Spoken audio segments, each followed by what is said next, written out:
বিটিআৰৰ নিৰ্বাচনী সমীকৰণ বিপিএফ কিয় আত্মবিশ্বাসী ভোটৰ বিন্যাস হ'ব কেনেদৰে আন দলতকৈ আগতে প্ৰাৰ্থী তালিকা প্ৰকাশ কৰি বিটিসি নিৰ্বাচনৰ বাবে ভোটাৰৰ কাষ চাপিছে বিপিএফ প্ৰথমখন তালিকাত 22টা সমষ্টিৰ প্ৰাৰ্থী ঘোষণা কৰিলে আগষ্টৰ ভিতৰতে প্ৰকাশ পাব বাকি 18টা সমষ্টিৰ প্ৰাৰ্থী আত্মবিশ্বাসী হাগ্ৰামা মহিলাৰীৰ ভাষ্য বিপিএফ নিৰংকুশ সংখ্যাগৰিষ্ঠতা লাভ কৰিব আমি মততে এবসলুট পাব আমি কিমান পাম এটো কোলে আজি কোনবা কংগ্ৰেছে কিবা সাল খেলিব কোনবা বিজেপি কিবা সাল খেলিব কোনবা বিজেপি কিবা সাল খেলিব পাৰে এই কাৰণে আমি কিমান পাম এই সংখ্যাটো নকম মততে আমি এবসলুট পাব এইবাৰ বড়োভূমিত নিৰ্বাচন আকৰ্ষণীয় হ'ব উত্তাল হৈ পৰিছে বিটিআৰৰ ৰাজনীতি এইবাৰ বড়ো ভোট কোনে লাভ কৰিব বড়ো জনগোষ্ঠীৰ সমৰ্থন কোন দলে লাভ কৰিব বিপিএফ নে ইউপিপিএল বিজেপিও বড়ো জনগোষ্ঠীৰ সমৰ্থন আদায়ৰ বাবে ব্যাপক চেষ্টা কৰিছে বড়ো জাতিৰ সমৰ্থনে নিৰ্ণয় কৰিব বিটিসি নিৰ্বাচনৰ ফলাফল বিটিসিৰ পৰৱৰ্তী চৰকাৰ কোনে গঠন কৰে সেয়া সম্পূৰ্ণৰূপে নিৰ্ভৰ কৰিব বড়ো জাতিৰ ভোটৰ ওপৰত বড়োভূমিৰ ৰাজনৈতিক দৃশ্যপট পৰিৱৰ্তন হৈছে প্ৰেক্ষাপট 2020ৰ বিটিসি নিৰ্বাচনতকৈ সম্পূৰ্ণ পৃথক প্ৰমোদ বড়ো নেতৃত্বাধীন ইউপিপিএল বিজেপি চৰকাৰৰ বিৰুদ্ধে বলিছে অধিষ্ঠান বিৰোধী বতাহ বড়ো ভোটাৰৰ মাজত কোন দলৰ জনপ্ৰিয়তা বাঢ়িছে বড়ো ভোটাৰৰ মাজত বিপিএফৰ শক্তি বৃদ্ধি হৈছে হাগ্ৰামা মহিলাৰীৰ জনপ্ৰিয়তা বাঢ়িছে বড়ো জাতিৰ স্বাভিমানক লৈ সজাগ সকলো বড়ো জাতিৰ লোকসকলে বিচাৰে বড়ো জাতীয়তাবাদ শক্তিশালী হোৱাটো প্ৰমোদ বড়ো চৰকাৰৰ মূল্যায়ন হৈছে ৰাইজৰ মাজত গৰিষ্ঠ সংখ্যক বড়ো মানুহৰ ধাৰণা প্ৰমোদ বড়োৰ দিনত দুৰ্বল হ'ল বড়ো স্বায়ত্ত শাসন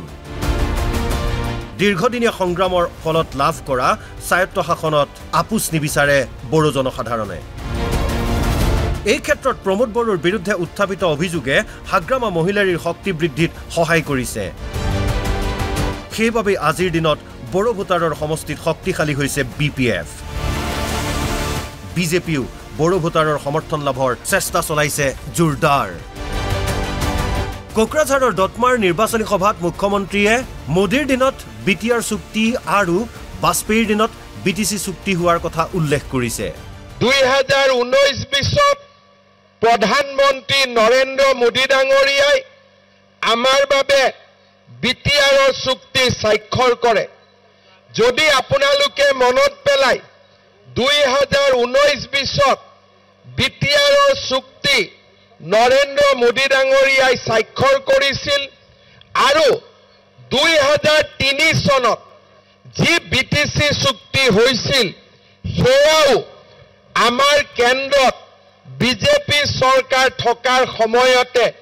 আমাৰ বিটিসি চুক্তি স্বাক্ষৰ হৈছিল আজি কোকৰাঝাৰত যি বিটিসিৰ গঠন হৈছিল সেয়াও প্ৰধানমন্ত্ৰী অটল বিহাৰী বাজপেয়ীৰ প্ৰচেষ্টাত হৈছিল কিন্তু বড়ো ভোটাৰৰ কিমান সমৰ্থন লাভ কৰিব বিজেপিয়ে বড়োভূমিৰ বাবে বহু কাম কৰা সত্ত্বেও বিজেপিৰ বাবে সহজ নহয় বড়ো জনগোষ্ঠীৰ সমৰ্থন বিজেপিৰ আধিপত্যবাদী দৃষ্টিভংগীক সমালোচনা বিজেপিৰ নীতি আদৰ্শই থিতাপি পোৱা নাই বড়োসকলৰ মাজত স্বাভাৱিকতে এই পৰিস্থিতিত বড়ো ভোটৰ গৰিষ্ঠ সংখ্যক বিপিএফ মুখী হোৱাটো নিশ্চিত বড়ো ভোটাৰৰ মাজত দ্ৰুতগতিত ইউপিপিএলে জনসমৰ্থন হেৰুৱাইছে অৱশ্যে এক নিৰ্দিষ্ট সংখ্যক বড়ো ভোট ইউপিপিএলৰ লগত থাকিবই তাক নুই কৰিব নোৱাৰি বিটিসি নিৰ্বাচনত অবড়ো ভোটাৰে লৈ বহুবোৰ সমষ্টিৰ নিৰ্ণায়ক ভূমিকা অবড়ো ভোটক লৈ চলিছে টনা আজোৰা এইবাৰ অবড়ো ভোট একচেটিয়াভাৱে কোনো দলে লাভ কৰিবনে অবড়ো ভোট বিপিএফ বিজেপিৰ মাজত ভাগ হ'ব অবড়ো ভোটক লৈ আকৰ্ষণীয় হৈ পৰিছে কমেও 10-11টা সমষ্টিৰ যুঁজ অবড়ো ভোটক লৈ বিজেপিৰ ব্যাপক তৎপৰতাই বিপিএফক ব্যতিব্যস্ত কৰি তুলিছে যদিও এতিয়ালৈকে অবড়োৰ মাজত বিপিএফৰ গণভিত্তিও কিন্তু শক্তিশালী অবড়ো ভোটক লৈ বিজেপিৰ লগত যুঁজবাগৰ চলিছে বিপিএফৰ কেইটামান সমষ্টিত বিপিএফ আৰু বিজেপিৰ তীব্ৰ প্ৰতিদ্বন্দ্বিতা হ'ব মুখ্যমন্ত্ৰী ডক্টৰ হিমন্ত বিশ্ব শৰ্মাই অবড়ো ভোট লাভ কৰিবলৈ সকলো চেষ্টাই চলাইছে বিপিএফেও লৈছে সমষ্টিয়ে বিশেষ কৌশল BPF-এ ৰাইজৰ আগত দাঙি ধৰিছে হাগ্ৰামা মহিলাৰী চৰকাৰৰ দিনত অবড়োৰ বাবে কৰা কামৰ হিচাপ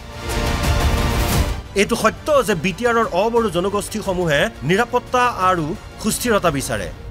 এই দিশৰ পৰা কোন দলক পছন্দ কৰিব হাগ্ৰামা মহিলাৰীৰ বিশ্বাস BPF-ক অগ্ৰাধিকাৰ দিব অবড়ো ভোটাৰে বিটিআৰৰ নিৰ্বাচনী প্ৰেক্ষাপট বৰ্তমানলৈকে এয়াই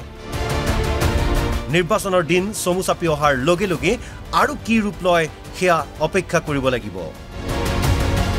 গুৱাহাটীৰ পৰা ভাস্কৰ জ্যোতি বৰাৰ ৰিপৰ্ট NB নিউজ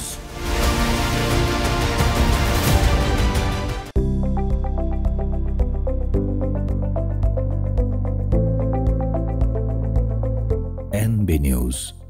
সহজ সৰল ভাষাত নৱভাৰতৰ কথা